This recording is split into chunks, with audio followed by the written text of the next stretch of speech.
You see, last month I was asking the question, is Deepwoken cooked? But this month I can say for sure that the game fully got cooked, and it all boils down to one singular change that was made. But before I get into that, I want to cover some of the better things that came out of March and the things I did like to see. Starting off with the Void Heart wall clipping getting completely removed, which is an amazing change. Well, for the most part, because there's still one really annoying ass cheese spot that still exists. At least 99% of the BS is gone. It's just that 1% of bacteria that still exists, which I'm sure will get sorted out soon by the devs. They also reverted the sea changes, making them optional, which is just another really good change. The devs also kind of confirmed layer 3 in the Archmage dev interview with the Termi. Archmage basically said that layer 3 is something that's coming in the future of the game. I'll probably make a full video on what to expect from layer 3 and what the community should be wanting from layer 3, because there are a lot of cool things that can come out of it. And finally, I want to talk about the update schedule, and I know you might be confused right now because this is supposed to be the good stuff to come out of March, but hear me out for a second. In my video covering the issues with weeklies, it essentially all boiled down to just take more time to finish and polish content, and to be honest, for the most part, the updates coming out later kind of does that. I mean, the updates still come with a lot of bugs with them, but the content we did get definitely feels a lot more complete and polished, so the updates being delayed to prioritize testing and polishing definitely is a plus. That's about it for all the glazing. Now let's move on to the weeklies, what we got from each weekly and how one weekly completely doomed this game this month.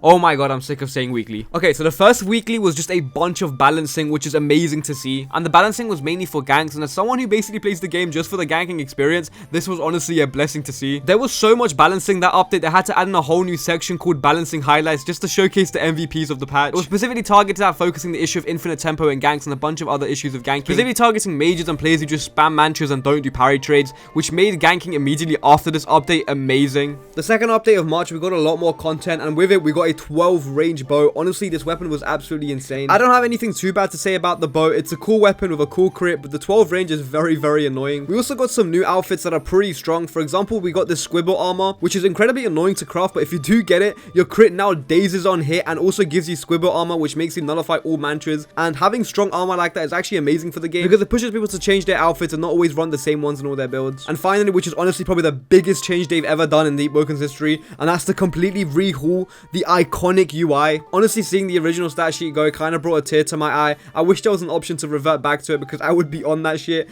But honestly, the new UI is good and it kind of has grown on me. And next up is the third weekly of March, and this update actually has a change that single-handedly basically pushed Deepwoken into the Dark Ages. If I could pinpoint and point my finger to the single change that has been pushing the player count down and down and down for the past 2 weeks, it would be this, and that being the tempo changes. They made it so while you're in combat and your tempo hits 0, you no longer gain any ether regen at all. Instead of getting the 0.5 ether regen per second, you literally gain nothing, zero, nada, absolutely jack shit. And I don't think I need to explain why this is the worst change ever made, but let me just break it down for you. If you have a build with mantras or just any normal build, literally 99% of all Deepwoken builds, unless you're Silent Heart or you're not Silent Heart and only use M1s for some reason, your build became fucking useless. Got it to hell, because most ganks, especially after the update that they did with most of the tempo changes, most ganks, you run out of tempo so quickly. So you're going to be operating at little to no tempo. That means throughout the gank, most ganks,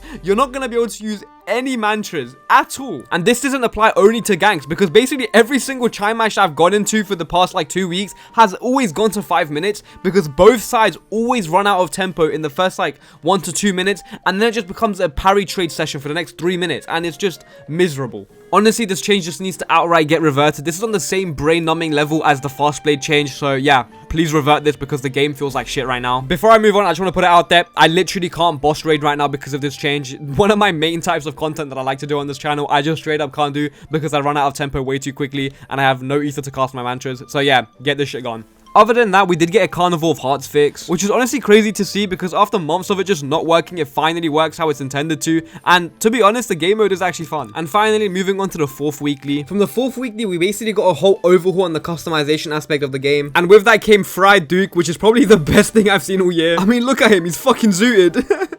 But yeah, I got nothing bad to say about this update. Before I get into what I want to see next month, let's talk about the current meta of the game and what the balancing has done for it. Currently, M1 based builds are really strong. So that's your Silent Hearts, no attunement builds, or just like heavy M1 damage builds. So any build that relies a lot on their M1 damage is super strong right now. Now obviously that's mainly because of the tempo ether changes, but even when that hopefully does get reverted, these builds are still going to be extremely strong in ganks. Since the first balancing patch of March made it so that M1ing is a lot more important in ganks and tempo runs out much faster if you're just spamming mantras. Unless you're Flame, because Flame just gets everything in this game. You can still spam mantras just fine with Hungry Flames and Immolation, so a Flame Mage in a gank is still strong as ever. That basically sums up ganking recently. You just see a bunch of Flame Mages running around maging away, playing like their life depends on getting into Hogwarts, and a bunch of high M1 damage heavy builds that hit harder than Mark's forehead. So if you want to have a good time ganking, go make a high M1 damage heavy build or a Flame Mage, and you'll probably be winning most of your ganks. Now let's get into what I want to see from this month. First things first, Void Heart is currently a massive issue for the game. I have a whole video dedicated to why it's an issue and how it can be fixed, but to summarize it, the map just isn't fit for purpose and it's origin locked, and that's an issue since the main endgame PvP spot is in Void Heart. My point being that something just needs to change with Void Heart, and the sooner we get this changed, the better for the game, since as it stands, it's just going to keep holding back the player count. There are a few more things I'd like to see next month, but I'm just not going to mention them here because I genuinely believe this is the most important issue the game has right now. So that's about it when it comes to this monthly review video. If you do agree with some of the things I've been saying in this video, consider liking the video and subscribing, and yeah, Kaido out.